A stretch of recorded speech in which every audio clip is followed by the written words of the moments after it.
కండలు తిరిగిన టెక్నాలజీ కాస్త ఖరీదే గురు.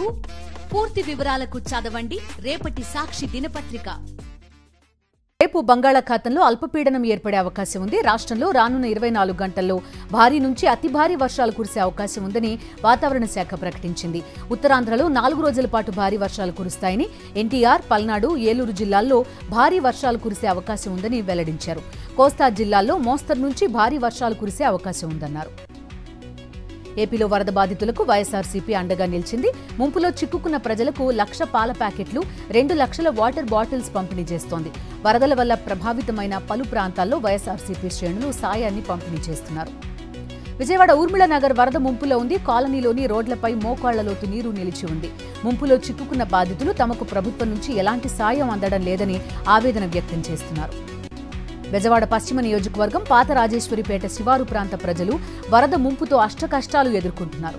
వృద్ధులు, చిన్నపిల్లలు తీవ్ర ఇబ్బంది పడుతున్నారు. తాగునీరు, ఆహారం లేక నరకయాతన పడుతున్నామని వరద బాధితులు ఆవేదన వ్యక్తం చేస్తున్నారు. విజయవాడ సింగ్ నగర్ ని పూర్తిగా వరద నీరు చుట్టుముట్టింది. ఇప్పటికీ నడుం లోతు వరకు నీరు నిలిచిపోయి ఉంది. కొన్ని స్వచ్ఛంద సంస్థలు, యువత బాధితులకు సాయం అందిస్తున్నారు.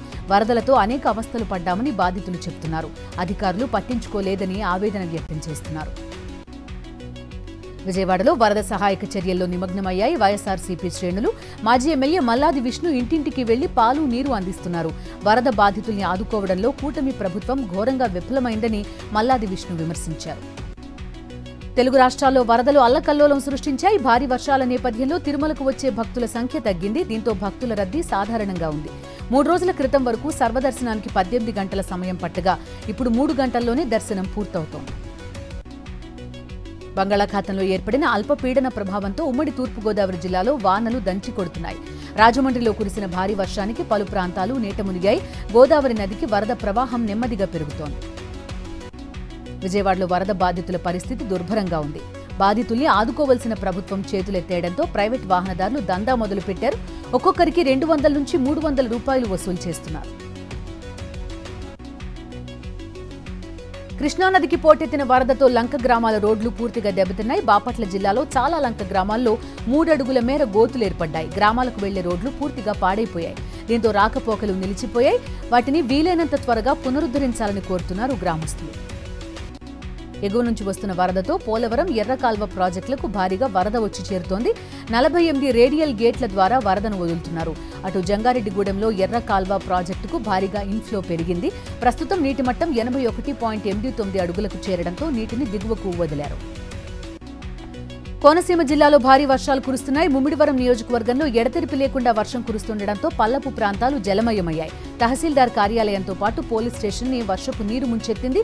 ఫలితంగా తహసీల్దార్ కార్యాలయ ఉద్యోగులు, పోలీస్ స్టేషన్ సిబ్బంది తీవ్ర ఇబ్బంది పడుతున్నారు.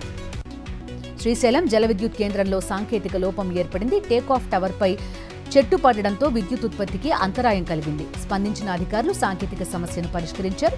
తర్వాత విద్యుత్ ఉత్పత్తిని పునరుద్ధరించారు. కాకినాడ జిల్లా తునిలో మట్టితో తయారు చేసిన వినాయక విగ్రహాల పంపిణీ జరిగింది. అయోధ్య వాకర్స్ క్లబ్ ఆధ్వర్యంలో మట్టి విగ్రహాలు, వ్రతకల్పాలను తోటి వాకర్కు వినాయకుడి వేషం వేయించి ఆయనతో పంచిపెట్టించారు. పర్యావరణాన్ని కాపాడుకోవడం అందరి బాధ్యత అని క్లబ్ సభ్యులు అన్నారు. వరద బాధితులకు బీఆర్ఎస్ ప్రజాప్రతినిధులు విరాళం ప్రకటించారు. 1 నెల జీతాన్ని బీఆర్ఎస్ ఎమ్మెల్యేలు, ఎంపీలు, ఎమ్మెల్సీలు విరాళంగా ప్రకటించారు. ఖమ్మం వరద బాధితులకు సహాయం చేయడానికి అందరూ ముందుకు రావాలని హరీష్ రావు పిలుపునిచ్చారు. రేపు సిద్దిపేట నుంచి 6 లారీల్లో ఖమ్మంకు సరుకులు పంపుతున్నామని, ఎవరైనా దాతలుంటే ముందుకు రావాలని విజ్ఞప్తి చేశారు. వర్షాలతో దెబ్బతిన్న మహబూబాబాద్ జిల్లా ఇంటికన్నె రైల్వే స్టేషన్ సమీపంలోని రైల్వే ట్రాక్ను రైల్వే అధికారులు పునరుద్ధరించారు. 4 రోజులుగా రైళ్ల రాకపోకలు స్తంభించి ప్రయాణికులు తీవ్ర ఇబ్బందులు ఎదుర్కొన్నారు. దీంతో రైల్వే శాఖ యుద్ధ ప్రాతిపదికన 8 ఎక్స్కవేటర్ యంత్రాలతో పాటు 1000 మంది సిబ్బందితో శ్రమించి ట్రాక్ని పునరుద్ధరించారు. వరంగల్ జిల్లాను భారీ వర్షాలు కోలుకోలేని దెబ్బతీశాయి. 3 రోజులుగా కురిసిన భారీ వర్షంతో ఏటూరు నాగారం పరిధిలోని దట్టమైన అడవి నేలకొరిగింది. వేల చెట్లు నేలకొరిగాయి. గతంలో ఎప్పుడూ ఇటువంటి విపత్తు చూడలేదని అటవీ శాఖ అధికారులు ఆశ్చర్యపోతున్నారు. అరణ్యంలో ఇంతటి తీవ్ర నష్టం జరగడం తెలుగు రాష్ట్రాల్లో ఇదే మొదటిసారి అని అధికారులు అంచనా వేస్తున్నారు. పంటను కాపాడుకునేందుకు ప్రాణాలను పణంగా పెడుతున్నారు మహబూబాబాద్ జిల్లా కొత్తగూడ మండల రైతులు. ప్రతి ఏటా వానాకాలంలో ముసిమి వాగు ఉధృతంగా ప్రవహిస్తుండటంతో వాగు అవతల పొలాలున్న రైతులు ప్రాణాలకు తెగించి వాగు దాటుతున్నారు. గత రాత్రి పొలాల వద్దకు కాపలాకు వెళ్లిన రైతులు వాగులో చిక్కుకున్నారు. ఒక చెట్టు సాయంతో ప్రాణాలు కాపాడుకున్నారు. ఖమ్మం వరద ప్రభావిత ప్రాంతాల్లో పోలీసులు మానవత్వం చాటుకున్నారు. పోలీసులు వరద సహాయక చర్యలో ఉండగా ధంసలాపురంలో ఒక వ్యక్తికి గుండెపోటు వచ్చింది. దీంతో ఓ పోలీసు అధికారి బాధితుడికి సిపిఆర్ చేశారు. తర్వాత ఆసుపత్రికి తరలించారు. పోలీసు అధికారి చర్య పట్ల ప్రశంసలు వెల్లువెత్తుతున్నాయి. సూర్యాపేట జిల్లాలో పర్యటించారు తెలంగాణ నీటిపారుదల శాఖ మంత్రి ఉత్తమ్ కుమార్ రెడ్డి. మఠంపల్లి మండలం మామిళ్ల చెరువు కోతకు గురైన ప్రాంతాన్ని పరిశీలించారు. 2 కిలోమీటర్లు ట్రాక్టర్పై ప్రయాణించారు మంత్రి ఉత్తమ్. భారీ వర్షాలకు దెబ్బతిన్న గ్రామాల్లో పర్యటించి బాధితుల్ని పరామర్శించారు. హైదరాబాద్ పరిసరాలతో పాటు యాదాద్రి జిల్లాలో కురుస్తున్న భారీ వర్షానికి మూసీకి వరద పోటెత్తింది. యాదాద్రి భువనగిరి జిల్లా సంగెం భీమలింగం బ్రిడ్జిపై నీరు ఉధృతంగా ప్రవహిస్తోంది. అప్రమత్తమైన అధికారులు లో లెవెల్ బ్రిడ్జికి ఇరువైపులా వాహనాల రాకపోకలు నిలిపివేశారు. ఎడతెరిపి లేకుండా కురుస్తున్న వర్షాలతో మహబూబ్ నగర్ జిల్లా మానవపాడులో వాగులు వంకలు పొంగి పొర్లుతున్నాయి. మానవపాడు అమరవాయి గ్రామాల మధ్య పెద్దవాగు పొంగి పొర్లడంతో 5 గ్రామాల ప్రజలకు మండల కేంద్రంతో సంబంధాలు తెగిపోయాయి. 10 రోజుల వ్యవధిలో 3వసారి వాగు పొంగడంతో కర్నూలు రాయచూర్ రహదారిపై వాహనాలు ఎక్కడికక్కడ నిలిచిపోయాయి. మంచిర్యాల జిల్లా చెన్నూరు నియోజకవర్గంలో కురుస్తున్న భారీ వర్షాలకు గోదావరి ఉధృతంగా ప్రవహిస్తోంది. ఎల్లంపల్లి ప్రాజెక్టు 32 గేట్లు ఎత్తడంతో దిగువన ఉన్న సుందిళ్ల, అన్నారం గేట్లు కూడా ఎత్తారు. భారీగా వరద నీరు వచ్చి చేరడం, నది ఉగ్రరూపం దాల్చడంతో పరివాహక ప్రాంతాల్లోని ప్రజలు అప్రమత్తంగా ఉండాలని అధికారులు సూచించారు. సిద్దిపేట జిల్లా కోహెడ మండలం బస్వాపూర్లో మోయతుమ్మెద వాగు ఉధృతంగా ప్రవహిస్తోంది. ఎగువ నుంచి వస్తున్న వరద నీటితో ఉగ్రరూపం దాల్చింది. జాతీయ రహదారి పనులు చేయడానికి వచ్చిన 8 మంది యూపీ వలస కూలీలు వరద నీటిలో చిక్కుకున్నారు. సమాచారం అందుకున్న Husnabad ACP Satish rescue team సాయంతో కూలీలను రక్షించారు. జయశంకర్ భూపాల్పల్లి జిల్లా వ్యాప్తంగా కురుస్తున్న వర్షాలతో చాలా చోట్ల పంటలు నీట మునిగాయి. దాదాపు 1200 ఎకరాల్లో పంటలు దెబ్బతిన్నట్టు తెలిపారు అధికారులు. కష్టపడి అప్పు తెచ్చి పంట వేస్తే ఇప్పుడు నీటి పాలైందని అన్నదాతలు వాపోతున్నారు. 4 రోజులుగా కురుస్తున్న వర్షాలకు కామారెడ్డి జిల్లా వెలవెల్లాడుతోంది. వరుణుడి ఉగ్రరూపానికి 304 ఇళ్లు ధ్వంసమయ్యాయి. లింగంపేట మండలం భవానీపేటలో భారీ వర్షాలకు ఇల్లు కూలిపోయింది. లోపల ఎవరూ లేకపోవడంతో ప్రాణ నష్టం తప్పింది. బీర్పూర్లో 2 చిన్నారులు నిద్రపోతుండగా గోడ కూలింది. తెలంగాణలో వర్షాలు, వరదలు పెను బీభత్సం సృష్టించాయి. రాష్ట్రంలో ఇప్పటివరకు 17 మంది మృతి చెందారు. 30,000 ఎకరాల్లో పంట నష్టం జరిగినట్టు అధికారులు అంచనా వేశారు. ఖమ్మంలోని పలు కాలనీలు ఇంకా ముంపులోనే ఉన్నాయి. సహాయక చర్యలు కొనసాగుతున్నాయి. భారీ వర్షాలు, వరదలతో కుదేలైన తెలుగు రాష్ట్రాలకు ప్రముఖ నటుడు చిరంజీవి విరాళం ప్రకటించారు. తెలంగాణ, ఏపీ సీఎం సహాయ నిధికి 50 లక్షల రూపాయల చొప్పున విరాళమిచ్చారు. వరద బాధితుల కష్టాలు తనను కలచివేస్తున్నాయని పోస్ట్ చేశారు చిరంజీవి. సహాయక చర్యల్లో అంతా పాల్గొనాలని పిలుపునిచ్చారు. భారీ వర్షాల నేపథ్యంలో అప్రమత్తంగా ఉండాలని మంత్రి శ్రీధర్ బాబు అధికారులను ఆదేశించారు. ఎలాంటి ఆస్తి, ప్రాణ నష్టం జరగకుండా చర్యలు తీసుకోవాలన్నారు. ప్రకృతి విపత్తును ఎదుర్కోవడానికి తమ ప్రభుత్వ యంత్రాంగం సిద్ధంగా ఉందన్నారు. పెద్దపల్లి జిల్లా మంథనిలో ఉధృతంగా ప్రవహిస్తున్న గోదావరి నీటి ప్రవాహాన్ని మంత్రి పరిశీలించారు. భారీ వర్షాలతో ఆదిలాబాద్ జిల్లాలోని సింగరేణి ఓపెన్ కాస్ట్లో బొగ్గు ఉత్పత్తి నిలిచిపోయింది. బెల్లంపల్లి రీజియన్ ఓపెన్ కాస్ట్ గనుల్లోకి వరద నీరు చేరింది. దీంతో సింగరేణి గనులు బురదమయంగా మారాయి. సిబ్బంది మోటార్ల సాయంతో నీటిని తోడుతున్నారు. ములుగు జిల్లా బొగత జలపాతం సందర్శనను నిలిపేశారు అధికారులు. భారీ వర్షాల నేపథ్యంలో పర్యాటకులకు అనుమతి నిరాకరిస్తున్నారు. ప్రమాదం జరగకుండా ముందు జాగ్రత్త చర్యలు చేపడుతున్నారు. కొమరం భీం జిల్లాతో పాటు ఎగువన కురుస్తున్న భారీ వర్షాలతో ప్రాణహిత నదికి వరద పోటెత్తింది. కౌటాల మండలంలో 100 ఎకరాల్లో పంట నీట మునిగింది. మిర్చి, పత్తి పంటలు దెబ్బతినడంతో రైతులు నష్టాల పాలయ్యారు. ప్రభుత్వ పరిహారం చెల్లించి ఆదుకోవాలని కోరుతున్నారు. నాగార్జున సాగర్ ప్రాజెక్టుకు భారీగా వరద నీరు వస్తోంది. అధికారులు 26 గేట్ల ద్వారా నీటిని వదులుతున్నారు. ఎగువన శ్రీశైలం నుంచి వరద పెరగడంతో అధికారులు చర్యలు చేపట్టారు. కరీంనగర్ జిల్లా లోయర్ మానేరు డ్యాంకు వరద పోటెత్తింది. భారీగా వరద రావడంతో నీటి మట్టం గరిష్ట స్థాయికి చేరుకుంది. ఏ క్షణమైనా గేట్లెత్తే అవకాశం ఉండడంతో లోతట్టు ప్రాంత ప్రజలు అప్రమత్తంగా ఉండాలని అధికారులు సూచించారు. ఉమ్మడి ఆదిలాబాద్ జిల్లా వ్యాప్తంగా కురుస్తున్న భారీ వర్షాలతో కడెం ప్రాజెక్టుకు వరద ఉధృతి కొనసాగుతోంది. అధికారులు ప్రాజెక్టు 5 గేట్లు ఎత్తి నీటిని దిగువకు వదిలారు. ఇన్ఫ్లో 32,925 క్యూసెక్కులు, అవుట్ఫ్లో 32,090 క్యూసెక్కులు. పరివాహక ప్రాంత ప్రజలు అప్రమత్తంగా ఉండాలని అధికారులు కోరుతున్నారు.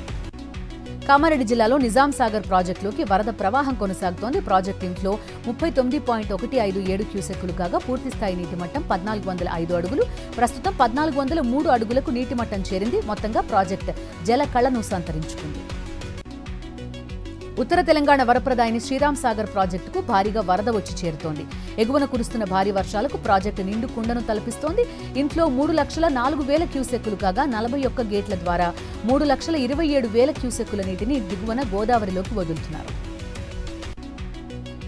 జయశంకర్ భూపాల్పల్లి జిల్లా ఎగువన కురుస్తున్న భారీ వర్షాలకు కాళేశ్వరం ప్రాజెక్టుకు భారీగా వరద పోటెత్తింది. బ్యారేజ్ నిండు కుండను తలపిస్తోంది. కాళేశ్వరం వద్ద గోదావరి ఉగ్రరూపం దాల్చింది.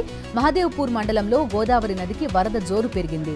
ఎస్ఆర్ఎస్పీ ఎల్లంపల్లి గేట్లు ఎత్తడంతో దిగువన గోదావరికి వరద నీరు చేరుతోంది. హైడ్రా పేరుతో వసూళ్లకు పాల్పడితే వారిని జైలుకు పంపుతామన్నారు కమిషనర్ రంగనాథ్. ఫిర్యాదు చేస్తామని ఎవరైనా బెదిరిస్తే తమ దృష్టికి తేవాలని సూచించారు. ఎఫ్టీఎల్ బఫర్ జోన్లలో కట్టడాలను ఎట్టి పరిస్థితుల్లోనూ ఉపేక్షించబోమని తేల్చి చెప్పారు. పల్నాడు జిల్లా నరసరావుపేటలో పోలీసులు స్పెషల్ డ్రైవ్ నిర్వహించారు. ఎస్పీ ఆదేశాల మేరకు పట్టణంలో 10 మంది ఎస్ఐలు 30 మంది స్టాఫ్ డ్రైవ్ చేపట్టారు. 107 వాహనాల్ని సీజ్ చేశారు. సరైన పత్రాలు, నంబర్ ప్లేట్లు లేని వాహనాల్ని పోలీస్ స్టేషన్కి తరలించారు. నిబంధనలు పాటించాలని, మద్యం సేవించి వాహనాలు నడపరాదని డీఎస్పీ సూచించారు. వరంగల్ జిల్లా ఖానాపురం మండలంలో గ్యాస్ లారీ బోల్తా పడింది. వరంగల్ నుంచి బయ్యారం వెళ్తున్న హెచ్పీ గ్యాస్ లారీ అదుపు తప్పి విద్యుత్ స్తంభాన్ని ఢీకొంది. విరిగిన 2 విద్యుత్ స్తంభాలు విరిగిపోగా పెను ప్రమాదం తప్పింది. డ్రైవర్కు స్వల్ప గాయాలయ్యాయి. ఒలింపిక్ పథకం మిస్ అయిన star wrestler Vinesh Phogat political కుస్తీకి రెడీ అయ్యారు. రెజ్లర్ బజరంగ్ పూనియాతో కలిసి కాంగ్రెస్ పార్టీలో చేరారు. ఢిల్లీలో ప్రతిపక్ష నేత రాహుల్ గాంధీతో భేటీ అయిన వినేష్ బజరంగ్ హస్తం కండువా కప్పుకున్నారు. త్వరలో జరగనున్న హర్యానా అసెంబ్లీ ఎన్నికల్లో ఈ ఇద్దరు పోటీ చేయనున్నారు. బ్రూనైతో వాణిజ్య, సాంస్కృతిక సంబంధాలతో పాటు వ్యూహాత్మక భాగస్వామ్యం మరింత బలోపేతం కావాలని ఆకాంక్షించారు ప్రధాని నరేంద్ర మోదీ. బ్రూనైలో పర్యటించిన మోదీ ఆ దేశ సుల్తాన్ హజీ హస్నల్ బోల్కియాతో భేటీ అయ్యారు. 2 దేశాల ద్వైపాక్షిక సంబంధాల బలోపేతానికి చర్చలు జరిపారు. అనంతపురంలో రేపటి దులీప్ ట్రోఫీ క్రికెట్ మ్యాచ్ కోసం అన్ని ఏర్పాట్లు చేస్తున్నారు. స్థానిక క్రికెట్ గ్రౌండ్లో బీసీసీఐ నిర్వహించే టోర్నీ కోసం క్రికెటర్స్ శ్రేయాస్ అయ్యర్, హర్షదీప్ సింగ్, రుతురాజ్ గైక్వాడ్, అక్షర్ పటేల్ ఇప్పటికే అనంతపురం చేరుకున్నారు. ఈ నెల 22వ తేదీ వరకు దులీప్ ట్రోఫీ జరగనుంది. పారాలింపిక్స్ లో ఉత్తమ ప్రదర్శనను అధిగమించే దిశగా భారత్ అడుగులు వేస్తోంది. మహిళల అథ్లెటిక్స్ 400 మీటర్స్ రేస్లో తెలంగాణ అమ్మాయి దీప్తి జీవాంజీ కాంస్య పథకం సాధించింది. దీప్తి కాంస్యంతో భారత్ సాధించిన పథకాల సంఖ్య 16కు చేరింది. తెలంగాణలో పలు జిల్లాల్లో భారీ వర్షాలు కురిసే అవకాశం ఉందని వాతావరణ శాఖ తెలిపింది. ఇప్పటికే భారీ వర్షాలకు అతలాకుతలమైన ఖమ్మం, ఉమ్మడి వరంగల్, ఆసిఫాబాద్ జిల్లాల్లో మళ్లీ భారీ వర్షం పడే అవకాశం ఉంది. ములుగు, కరీంనగర్, ఖమ్మం, మహబూబాబాద్ జిల్లాల్లో అతి భారీ వర్షాలు కురిసే ఛాన్స్ ఉంది.